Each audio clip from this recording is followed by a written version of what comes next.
வணக்கம். நான் டாக்டர் வந்தனா, மகப்பேறு மற்றும் மகளிர் நல மருத்துவர். இன்னைக்கு வீடியோவில் நம்ம ரீனல் பெல்விக் டெஸ்ட் பற்றி தான் பேச போகிறோம். நிறைய பேருக்கு 5th மந்த் ஸ்கேனில் பேபிக்கு renal pelvic test UTD classification அப்படின்னு கொடுத்துருக்காங்க அப்படின்னு சொல்லி என்னென்னு வந்து கேட்பாங்க.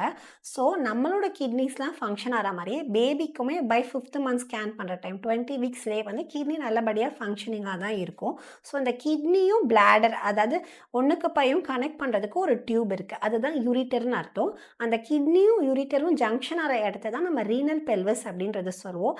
அந்த இடத்துல கொஞ்சம் சிறுநீர் தேக்கம் இருக்கும் போது அதை வந்து ரீனல் பெல்விக் டெஸ்ட் அப்படின்றது சொல்லுவோம். ஸோ இதை பற்றி பயப்படணுமா வேண்டாமா அப்படின்னா அதோட சைஸை பொறுத்து இருக்குது. யூஸ்வலாக 3 to 5 mm 5th மந்த் ஸ்கேனில் இருக்கும் போதோ இல்லாட்டி 7 mmக்கு மேலே 7th மந்த் ஸ்கேனில் இருக்கும் போதோ இதை வந்து ரிப்போர்ட் பண்ணுவாங்க. பட் 10 mmக்கு மேலே இருந்தால் தான் நம்ம கொஞ்சம் அதை ஃபாலோ பண்ணி பார்த்துக்கணும். 15 mmக்கு மேலே இருந்தால் டாக்டரே உங்களுக்கு கம்ப்ளீட்டாக ஃபாலோ பற்றி பேசுவாங்க. ஸோ கம்மியாக இருக்கும் போது வந்து 8 வீக்ஸ்க்கு அப்புறம் நம்ம ஃபாலோ 5th மந்த் ஸ்கேனுக்கு அப்புறம் 8 வீக்ஸ் கழிச்சு ஃபாலோ பண்ணி பார்த்தாலே நல்லது. 80% ஆஃப் த டைம் அதுவே நேச்சுரலாக ரிசால்வ் ஆயிரும்.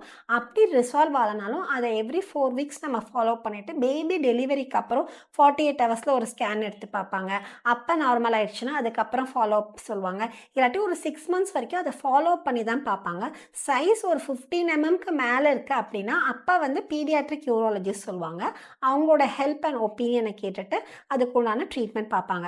But 80 to 90% of the time வந்து இது கண்டிப்பாக சரியாயிரும் by the time of delivery of the baby. So இதுக்காக நீங்கள் ரொம்ப மற்றதெல்லாம் நார்மலாக இருக்குன்ற பட்சத்தில், கிட்னிஸ் நார்மலாக இருக்குது, பிளாடர்ஸ் நார்மலாக இருக்குது, வெறும் இந்த பெல்விக் கேசஸ் மட்டும் தான் இருக்குதுன்ற பட்சத்தில் ரொம்ப வரி பண்ணிக்க வேண்டாம். தேங்க்யூ.